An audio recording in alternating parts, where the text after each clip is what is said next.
અમૃતમ તુ વિદ્યા, Niranjan school, standard 11th commerce, subject account, part 1, chapter number 6, પેટા નોંધો એટલે કે subsidiary books.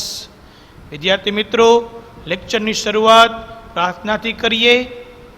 O God, guide me, protect me, illumine the lamp of my heart and make me a brilliant star.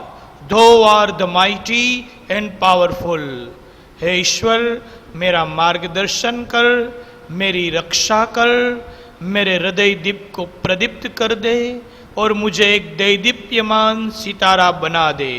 तू शक्तिशाली तथा बलशाली है. विद्यार्थी मित्रों, જોઈએ Niranjan School and Manoj Sir presents a unique way to learn account.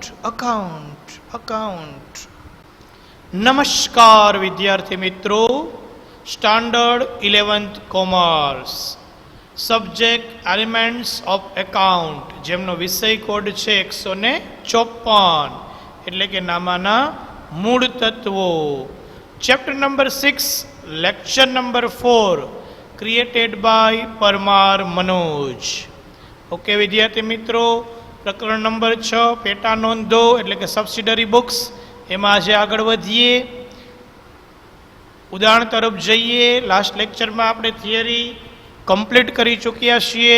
હવે ખરીદ નોંધનું ઉદાહરણ આપણે લેવાનું છે. એક્ઝામ્પલ નંબર 1, પેજ નંબર છે 129 ઉપર. નીચે આપેલા વ્યવહારો પરથી શ્રી હરીશકુમારના ચોપડામાં ખરીદ નોંધ તૈયાર કરો. કાંઈનો કીધું એટલે સાદી ખરીદ નોંધ જ હોય વિદ્યાર્થી મિત્રો, અને આપણા કોર્સમાં અત્યારે એક જ છે એ સાદી.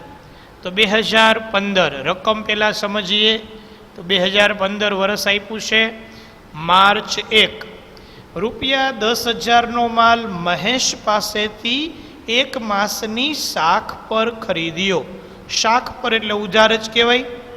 તો ઉધાર ખરીદ્યો છે 10,000નો માલ મહેશ પાસેથી 1 માસની શાખ પર ખરીદ્યો.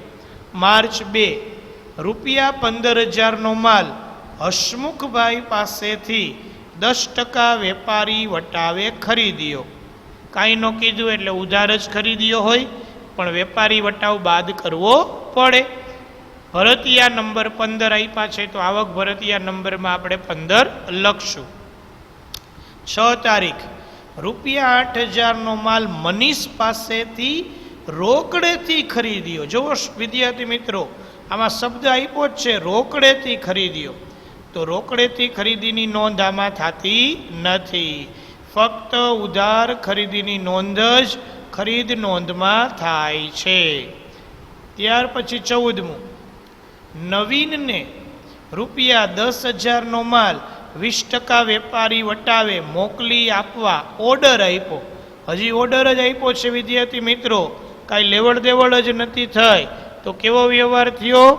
બિન આર્થિક વ્યવહાર.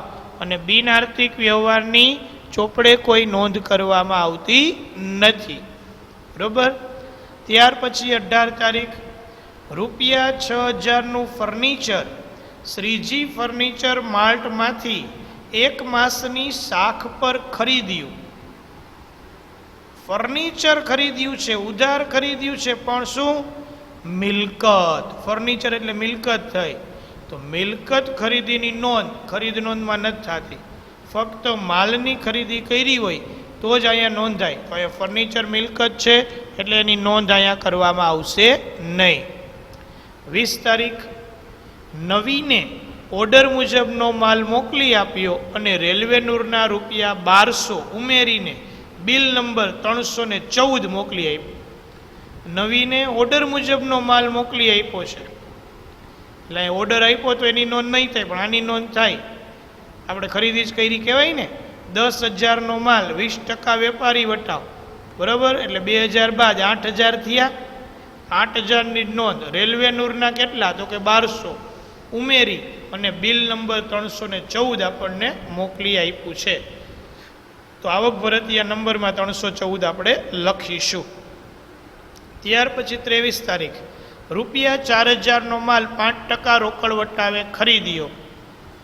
રોકડ વટાવ કીધું છે, કાંઈ પાર્ટીનું નામ નથી, તો રોકડેથી જ ખરીદ્યો હોય તો આની નોંધ પણ આમાં થાય નહીં. ઉધાર ખરીદ્યો હોય એની જ નોંધ થશે.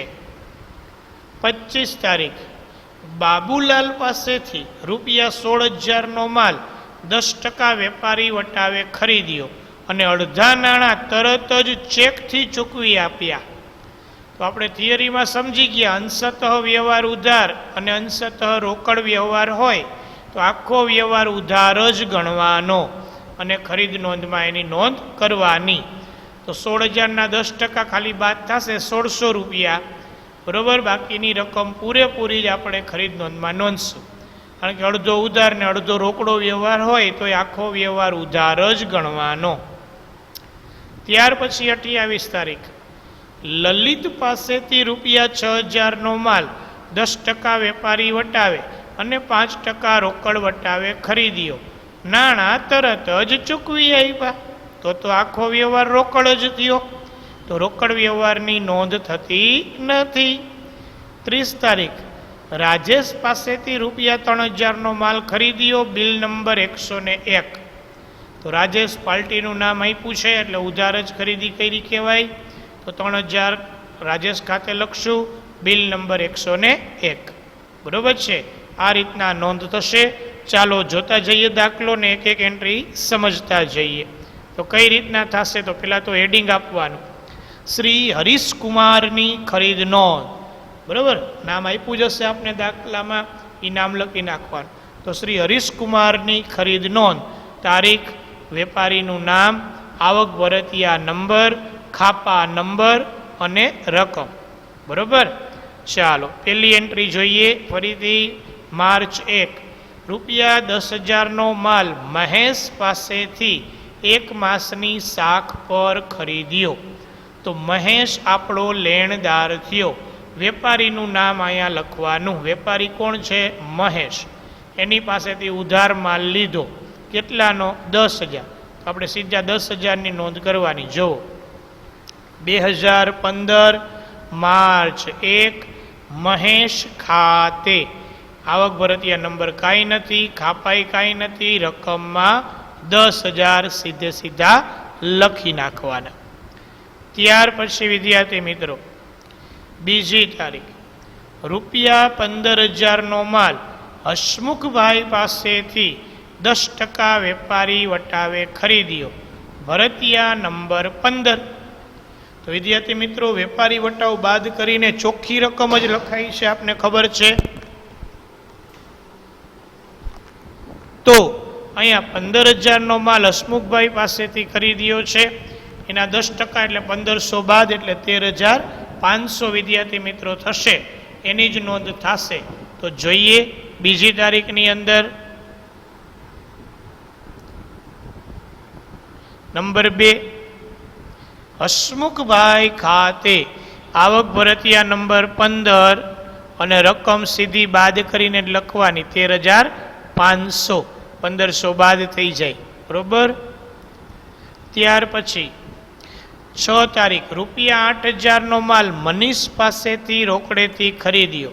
હવે રોકડેથી ખરીદ્યો હોય તો એની નોંધ આમાં નથી થતી, એની નોંધ રોકડ મેળમાં થશે, જે આના પછી ચેપ્ટર આપણે લેશું એમાં. તો 8,000નો માલ મનીષ પાસેથી રોકડેથી ખરીદ્યો છે. રોકડ શબ્દ આવે એટલે આના નોંધ ન થાય, ઉધાર ખરીદીની જ નોંધ થશે. પછી 14 તારીખ, નવીનને ₹10,000નો માલ 20% વેપારી વટાવે મોકલી આપવા ઓર્ડર આપ્યો. હજી ઓર્ડર જ આપ્યો છે એટલે બિન આર્થિક વ્યવહાર, એ પણ આવશે નહીં.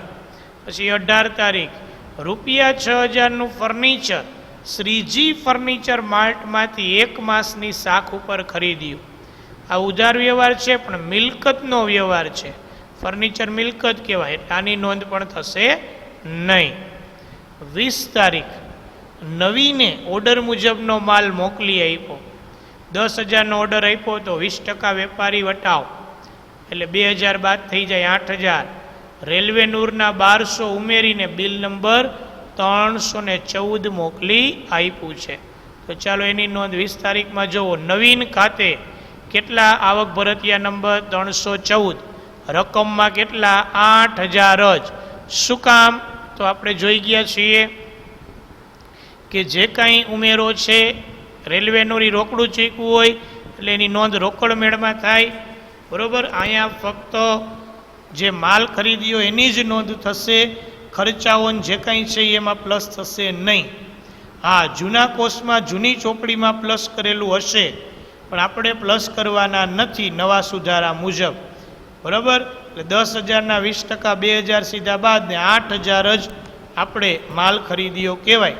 1200 રૂપિયા રેલવે નૂરના આપણે ચૂકવવાના હતા, એને ઉમેરીને બિલ મોકલું, પણ આપણે તો 8,000નો જ માલ લીધો એટલે 8,000ની જ નોંધ થશે.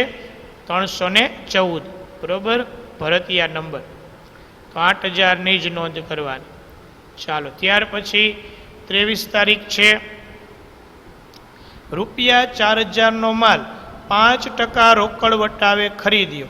આમાં કોઈ પાર્ટીનું નામ નથી આપ્યું એટલે વ્યવહાર રોકડો જ થયો, બરાબર. કશો જ ઉલ્લેખ ન હોય તો વ્યવહાર રોકડ સમજવો, આપણે અગાઉ જોઈ જ ગયા છીએ. આમાં કાંઈ નથી ઉલ્લેખ તો રોકડેથી જ ખરીદ્યો હોય તો રોકડ ખરીદીની નોંધ ખરીદ નોંધમાં થતી નથી એટલે આની નોંધ નહીં થાય. 25 તારીખ, બાબુલાલ પાસેથી 16,000નો માલ 10% વેપારી વટાવે ખરીદ્યો અને અડધા નાણાં તરત જ ચેકથી ચૂકવી આપ્યા. અડધા ચૂકવા તો આપણે તો એ ગણવાના જ નથી, પૂરેપૂરો જ વ્યવહાર ઉધાર ગણવાનો નિયમ મુજબ. થિયરીમાં આગળ આપણે જોઈ જ ગયા છીએ કે અંશતઃ ઉધાર ને અંશતઃ રોકડ વ્યવહાર હોય તો એને પૂરેપૂરો ઉધાર ગણીને જ ખરીદ નોંધમાં એની રકમ લખવાની. ચાલો, 16,000ના 10% કરો એટલે કેટલા થશે? 1,600 રૂપિયા. તો 1,600 રૂપિયા બાદ કરીને સીધી નોંધ થશે 25 તારીખ. બાબુલાલ ખાતે 1,600 બાદ એટલે 14,400 વધે. બાબુલાલ ખાતે આવક ભરતિયાને ખાપા નથી, 14,400 સીધા રકમમાં લખવાના. ત્યાર પછી વિદ્યાર્થી મિત્રો 28 તારીખ, લલિત પાસેથી રૂપિયા 6,000નો માલ 10% વેપારી વટાવે અને 5% રોકડ વટાવે ખરીદ્યો, નાણાં તરત જ ચૂકવી આપ્યા. તો આખો વ્યવહાર રોકડ થઈ ગયો. રોકડ થઈ ગયો તો એની નોંધ ખરીદ નોંધમાં થશે નહીં, એ રોકડ મેળમાં વયો જશે, આમાં નોંધ ન થાય. 30 તારીખ, રાજેશ પાસેથી રૂપિયા 3,000નો માલ ખરીદ્યો, બિલ નંબર 101. તો આ તો ઉધાર ખરીદી કહેવાય. રાજેશ નામય આપ્યું છે, બિલ નંબર આપ્યા છે તો એની નોંધ આમાં કરવાની રહેશે. ચાલો જોઈએ 30 તારીખ, રાજેશ ખાતે આવક ભરતિયા નંબર છે 101, રકમ છે 3,000, બરાબર. તો આ રાજેશ ખાતે 3,000 કરી નાખવાના. ઓકે, એન્ટ્રી બધી પૂરી થાય છે. સરવાળો કરી નાખો રકમના ખાનાનો. આ ભરતિયા નંબરનો સરવાળો ન હોય, આ તો બિલના નંબર છે, ખાલી રકમનો જ સરવાળો કરવાનો એટલે 48,900 આવે છે. તો અહીંયા લખવાનું કુલ ઉધાર ખરીદી, ખાલી કુલ નહીં લખશું, શું લખવાનું થશે? કુલ ઉધાર ખરીદી 48,900. ઓકે, હવે જેની નોંધ નથી કરી ને એની ડિટેલ નીચે લખવી પડે. જો ન લખી હોય તો માર્ક કપાય 1, એટલે ખાસ નોંધે કરવાની. જેવો કરી છે મેં. નોંધ નંબર 1, કુલ ઉધાર ખરીદીની રકમ કેટલી આવી? તો કે 48,900. એ કુલ ઉધાર ખરીદી કહેવાય. આ રકમ ખરીદ ખાતામાં ઉધાર બાજુએ નોંધાશે, બરાબર. ખરીદ ખાતું જ્યારે દોરવામાં આવશે ત્યારે ઉધાર બાજુએ નોંધાશે. કુલ ખરીદી 48,900. હવે બીજું, નીચેના વ્યવહારો ખરીદ નોંધમાં નોંધાશે નહીં. શું કામ? એ કારણ સહિત લખ્યું છે. તારીખ છે માર્ચ 6, એટલે માર્ચ નો લખો, ખાલી 6 લખો તો હાલે. તારીખ 6, રોકડ ખરીદી છે એટલે જે રોકડ મેળમાં નોંધાશે આમાં નોંધ નહીં થાય. તારીખ 14, બિન આર્થિક વ્યવહાર જેની નોંધ કરવામાં આવતી નથી. તારીખ 18 નથી નોંધી કારણ કે મિલકતની શાખ પર ખરીદી છે, માલ નથી, તેથી તે ખાસ આમ નોંધમાં નોંધાશે. મિલકતની નોંધ ખરીદ નોંધમાં થતી નથી. 20 તારીખ, રેલવે નૂરની નોંધ ક્યાં થશે? ખાસ આમ નોંધમાં થશે. અહીંયા નહીં થાય કારણ કે અહીંયા માલની જ નોંધ થાય છે. 23 તારીખ, રોકડ ખરીદી છે જે રોકડ મેળમાં નોંધાશે, અને 28 તારીખ પણ રોકડ ખરીદી છે જે રોકડ મેળમાં નોંધાશે. તારીખ 25 માર્ચના વ્યવહારમાં બાબુલાલને ચૂકવેલી અડધી રકમ 7,200ની નોંધ રોકડ મેળમાં બેંક ખાતામાં ખાનામાં કરવામાં આવશે, અને આ બાબત રોકડ મેળના પ્રકરણમાં સમજાવવામાં આવેલ છે, એટલે કે આપણે સમજાવશું જેથી રોકડ મેળમાં અડધી રકમ કઈ રીતના નોંધાઈ ખબર પડે. અત્યારે તો આપણે ખાતા વહીમાં ખતવણી કરી છે, એટલે ખરીદ નોંધમાં તો પૂરેપૂરી રકમ જ નોંધાશે 14,400, બરાબર. એટલે આપણે 14,400ની જ નોંધ અહીંયા કરેલી છે. જુઓ બાબુલાલ ખાતે, કારણ કે અંશત રોકડ અંશત ઉધાર હોય તો આખો વ્યવહાર ઉધાર ગણીને જ નોંધ કરવાની એવો નિયમ છે, બરાબર. ઓકે, તો આ નોંધ પણ લખવી ફરજિયાત છે. ખાસ તો આ નોંધ લખવી ફરજિયાત છે કે કેના વ્યવહાર શું કામ નથી થયા, બરાબર. ઓકે વિદ્યાર્થી મિત્રો, તો અહીંયા ઉદાહરણ નંબર 1 કમ્પ્લીટ થાય છે. વ્યવસ્થિત રીતે તમારી ફેરબુકમાં તમે આ ઉદાહરણ રકમ સાથે લખજો, રકમય લખજો એટલે ખબર પડે કે આ વ્યવહારની નોંધ નહીં થાય.